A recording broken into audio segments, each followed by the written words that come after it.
So when I start a review like that, yeah, we've probably lost. So final score was Saints, a huge score of 55 to Fremantle 72, I believe.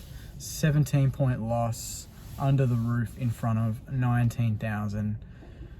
Not a great crowd on a Saturday night, and they did not witness a great spectacle by any means.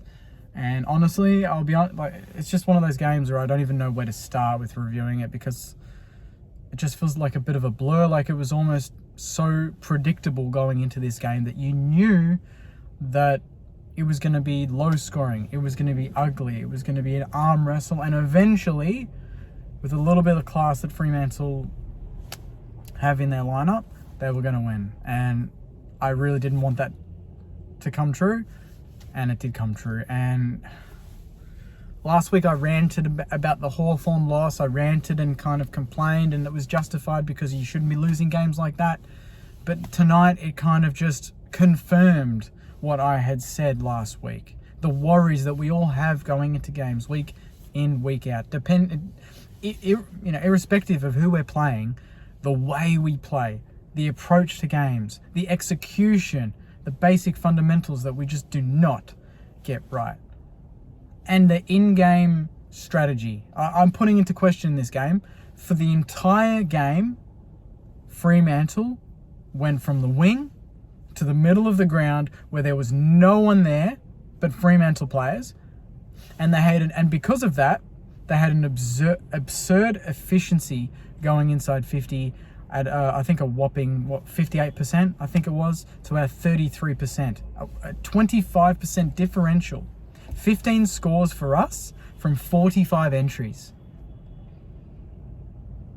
We've kicked 55 points under the roof on a Saturday night, prime time. We deserve everything we get. We deserve all the back pages, all the headlines. We deserve that, because when you dish something up like that in a big game, that's what happens. We relied too much on a few again tonight. Rowan Marshall was monumental. And I'll tell you what, you couldn't package Saints footy in 2024 into a better clip than Rowan Marshall willing himself to save a potential game-winning goal for Fremantle. And I called this when it happened. He saved it. The crowd went up and about.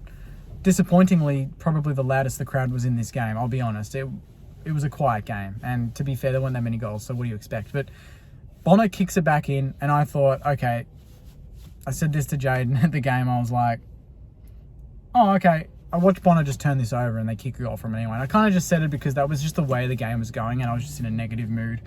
And that exact thing fucking happened. That's how predictable everything is. They killed us around the ground. They killed us in clearances. I think we actually won centre clearances, which is a rarity. And to be honest, I kind of liked having Paddy Dow in there. He kicked a really nice goal. But apart from that, apart from Rowan Marshall and Paddy Dow, and we just didn't. Again, just around the ground class we didn't have. I think there was a moment where Sarong was on the wing, brushed off a guy and cut in and actually hit a very difficult 45 kick into the middle of the ground, completely opened up the game. I haven't seen a single St Kilda player do anything like that all season, or at least since round 2 when we played Collingwood. And I keep having to go back to that game because that was the last game that I really felt like we played the way I feel like we're capable of playing. Filippo had his 3 or 4 possessions. Sharman struggled. Caminiti came in and did well. I'm just going through the plays that actually came in this week. Zachy Jones subbed in. Collard had his moments, not huge moments, but and then obviously the big one who everyone talks about is Max King. And first things first, yes, no goals. That's an automatic fail from a full forward. I get that. But there were 4 instances, and this is across the board, but this is where I was sitting, right in front of me. We were aisle 35, I think, level 1, on the wing. 4 kicks where it was a certain max king mark on the 50, probably slightly out of his range or just within if he's hitting the ball well. But they were all on the full. 4 of them on the full. Not even close to him. I think, what was it? Collard had one. Who else were the others? There was a few others. I think Wood had one. Wood had one. You know, these are some good kicks, and we're missing them by a mile.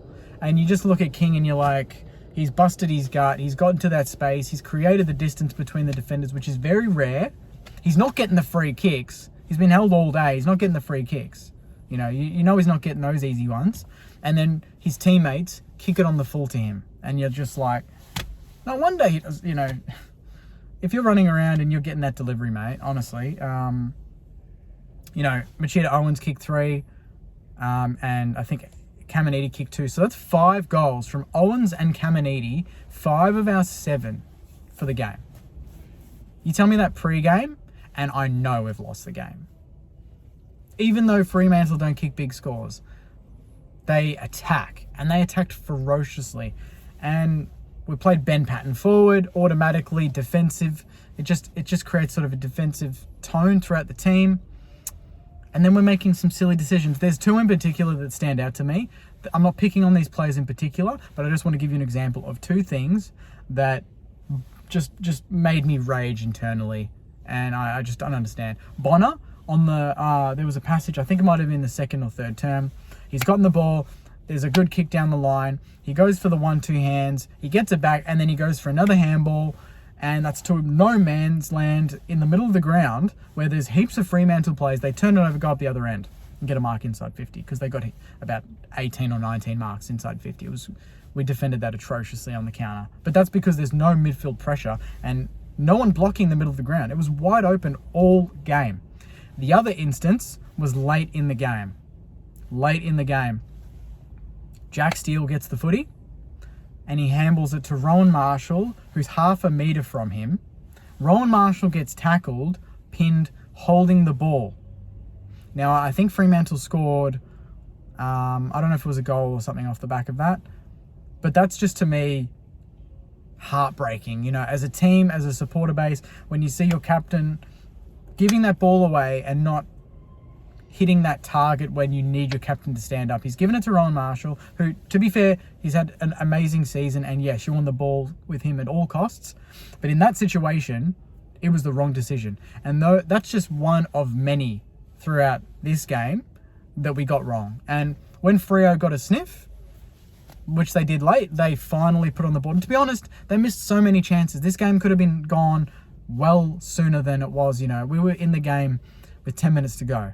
And then they finally hit some targets and kicked goals. They missed a lot of easy shots from pockets. They could have had this game sewn up at 3/4 time.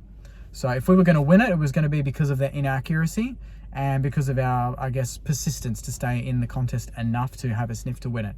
But it would have been luck. And you know what? I don't want to win off luck. I want to win because we go into games, we have a strategy, and we execute it. And right now, I don't really know what that strategy is, and I'm not seeing real execution across the board. I think behind Rowe, there was Naz, Sinks, Bonner. Who else was there? I can't remember if there was someone else that I'm forgetting. But it was just all the rebounding players, and I'm thinking they're all getting 27 touches. That's like 70 touches between them, 80 touches between them. I don't remember them breaking the lines and hurting the opposition at any point whatsoever. There was a time where Jack Sinclair got the clearance, storming through the middle of the ground, could have taken a bounce and run it into 30-40 out and kick a massive goal for us, a momentum shifter, and he goes for the little dart player on the lead. We don't score from that. There's just that. I think there's another occasion where it's the opposite. So Sinks should have gone goal there. The opposite was when Machida got the ball through the middle of the ground, took a bounce, and he had 4 players around him, Liam Henry, I think, being one of them, and he takes the shot and misses. And I know people will say, hey, Jake, he's putting the ownership on himself. He's putting the responsibility on himself. But he had 4 players around him. There was no composure there whatsoever, and we've burnt a big opportunity. And you know what? Maybe for a team that's kicking 15 to 20 goals a week, you can do that. Brisbane tonight, they can take pot shots from everywhere because they've won by over 200 points, whatever it was, against Richmond. But for us, a team that's struggling to kick more than 10 goals a game, We need to be cherishing every single moment we go inside 50 and picking the right decision every single time and not taking it for granted. And right now, we're taking every chance for granted. And we're relying on scraps to kick goals. Paddy Dow's goal was a dribbler that 9 times out of 10 gets touched. Owens' first goal was a left footer. You know, we're not getting goals where it's a nice lead up and there's a plan and it's all very much combative and bomb it in, and it's just, I don't know, it's just very blurry for me right now. Like, even reviewing this game, like I said at the start, it's just very difficult for me. And now we're 3-7, and make of that what you will.